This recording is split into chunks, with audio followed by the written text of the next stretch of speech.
This was my first timer, my Gray Labs timer. It came with a box of other junk that I got when I bought my first enlarger. Over time, as I've gotten more curious about printing and different kinds of printing, I found somebody who created a cool kind of printing that allowed you to get really consistent, really measurable results. In 1987, an American photographer and printer named Nocon released a book called simply Photographic Printing. In this book, he introduced the notion of a unit of exposure. Each unit of exposure darkens the print by the same amount, so you can estimate quite easily how many extra units of exposure you need to give a desired look. Here's Gene to explain. I learned by reading a lot of books when I was in the Army. I read every book that was in the library. Processing was a piece of cake. What really intrigued me was the ability to make really fabulous prints.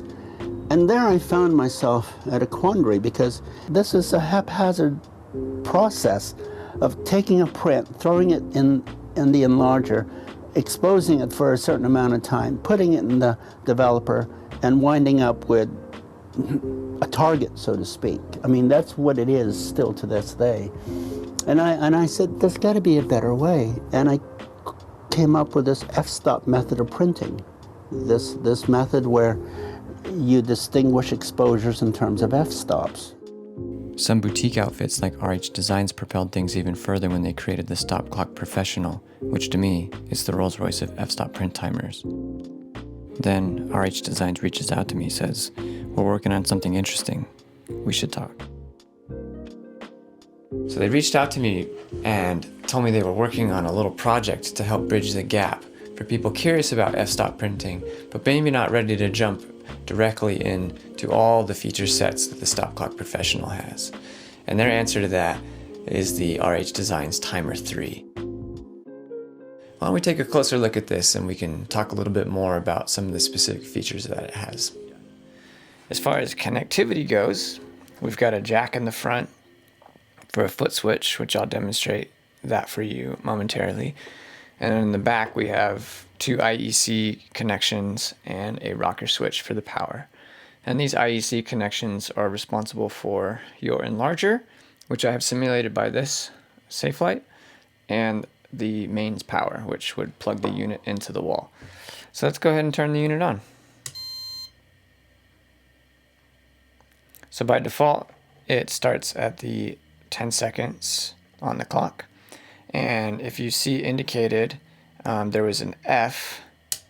The first number you see is the software version, and then the F, which indicated that it was an f-stop printing mode. Software, f-stop, time. So this timer is in f-stop mode. So let's go ahead and go all the way down to the left past 0 seconds, and it will go to TF. T stands for time, F for f-stop. So let's go ahead and change that back to seconds for the time being. So in this mode, now we're back at the default of 10. In this mode, anything under 10 seconds, it will count down at 1/10 of a second. Increments. Everything over 10 seconds will go in full second increments. To start the timer, we click down on the button, and to adjust the focus, we turn the safe light or the enlarger lamp on by holding down the button for more than 2 seconds. So let's go ahead and click it down. And you see that the red light turns on, and it'll remain that way until we turn it off.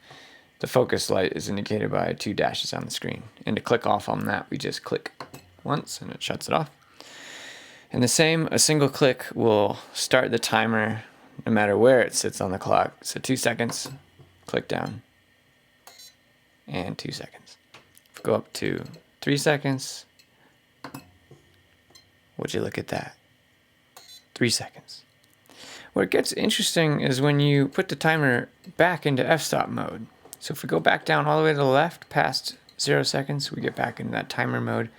We can click into f-stop mode. Now, if you wanted to make the print slightly lighter, slightly darker, or start to get more creative and have more precise control over the final look of the print, you could go into f-stop mode and have control up to 1/6 or roughly 10% of time increase and decrease. That 1/6 of a stop is about the finest increment you can go while still seeing tangible movement between the densities. I find that to be the most used increment in my own darkroom, so I'm pretty happy about that. So the last thing I want to show you is this foot switch, which will plug again just right into the front of the unit. All this does is it mimics the button.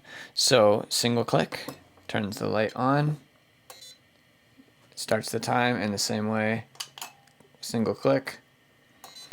Same here, if I hold down for 2 seconds, it turns on the lamp for focusing. I can turn that off by single clicking either the button or the foot switch, and I'll replicate that move on the foot switch. So the focusing light is on, click again.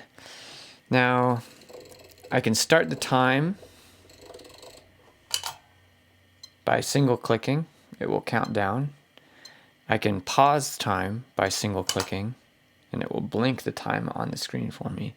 And I can also cancel that time by holding that down. And that will cancel the time and return it to the previous selected time. And in the same way, you can pause by single clicking. You can also start again by single clicking.